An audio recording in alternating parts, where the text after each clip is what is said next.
আসসালামু আলাইকুম, কী অবস্থা সবার? আশা করি সবাই ভালো আছেন। যে যেখান থেকে আমার ভিডিওটা প্লে করছেন সবাইকে জানাই অসংখ্য ধন্যবাদ আমার ভিডিওটা প্লে করার জন্য। যারা আমার চ্যানেলটা এখনও সাবস্ক্রাইব করেন নাই করে দিবেন, আর যারা সাবস্ক্রাইব করছেন তাদেরকে অসংখ্য অসংখ্য অসংখ্য ধন্যবাদ সাবস্ক্রাইব করে পাশে থাকার জন্য। এটা হচ্ছে আমার নতুন খামারের সেট আপ। গতকালকে কাজগুলো করছি, যে কাঠগুলো নিয়ে আসছিলাম, কাঠ দিয়ে ফ্রেমটা করলাম আর কি। আমি যে জায়গাটা আছি এটা হচ্ছে 3য় ফ্লোর, এর উপরে আর ফ্লোর নাই, এর নিচে আরও 2টা ফ্লোর আছে। তো এই ফ্লোরে সম্পূর্ণটা হচ্ছে ডিম করব। আশা করি যথেষ্ট পরিমাণে ডিম হবে।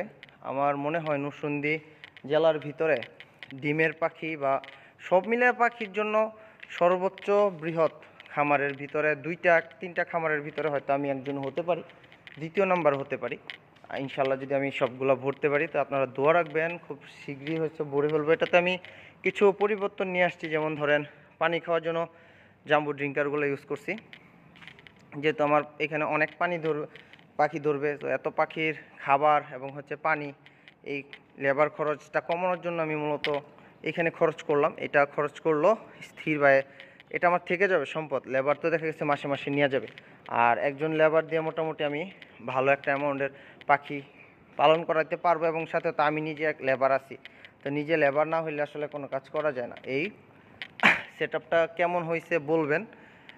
এটা হচ্ছে এই ভিতরের অবস্থান। উপর দিয়ে নেট দিব, উপর দিয়ে নেট না দিলে হচ্ছে পাখি উড়ে যায়। আমি কিন্তু চাইলে পুরোটা একসাথে রাখতে পারতাম পুরো ফ্লোরে, কিন্তু আমি পার্টিশন দেওয়ার কারণগুলো কি এটাও আপনাদের সাথে শেয়ার করবো। হয়তো বা রিসেন্টলি বুঝবেন যে কেন পার্টিশন দিছি।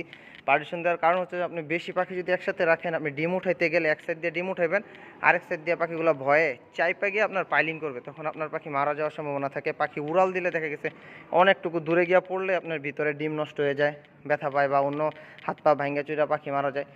এই সমস্যাগুলো সমাধানের জন্য মূলত পার্টিশন দেয়। এবং এটার ভিতরে আমি আরও একটা পার্টিশন দেবো, মানে এইভাবে মাঝ বরাবর আরেকটা পার্টিশন দেবো, ছোটো ছোটো চেম্বার করবো। ওই পার্টিশনটা হবে মাত্র 1 ফিট উঁচা করে দিয়ে দিব, যাতে এক পাশের পাখিগুলো আরেক পাশে এই দৌড়াদৌড়ি করে না যেতে পারে, না চাপতে পারে। এই পার্টিশনগুলো দিয়ে যত বেশি চেম্বার পার্টিশন করে দিবেন তত বেশি আপনার জন্য ভালো হবে, পাখির মর্টালিটি কম হবে। আর সেট আপটা কেমন হয়েছে জানাবেন। আমি একবারে অটো করার জন্য যে ড্রিঙ্কার আছে, উপরের তালা এই তালা পুরোটাই অটো আছে, নিচতলা অটো করা নেই, কারণ নিচতলাটা যেহেতু আমি নতুন পাখি পালবো, খালি জিরো বাচ্চা পালবো, এই কারণে নিচেরটা অটো করি নেই, এটাই অটো রাখছি। আলহামদুলিল্লাহ, কেমন আছে গেট আপটা সবাই জানাবেন, এবং নেক্সট ভিডিওর জন্য চ্যানেলটা সাবস্ক্রাইব করে পাশে থাকবেন। পাখির যাদের দরকার আছে যে কোনো বয়সের পাখির জন্য যোগাযোগ করতে পারেন। বর্তমানে পাখির একটু চাপও বেশি এবং হচ্ছে দামও বেশি, তবে দাম বেশি দিয়ে নিলেও আপনাদের জন্য ভালো হবে, কারণ ডিমের বাজার অত্যাধিক ভালো। সামনে ইনশাল্লাহ আরও ভালো হবে আশা রাখা যায়। ভালো থাকবেন বন্ধুরা।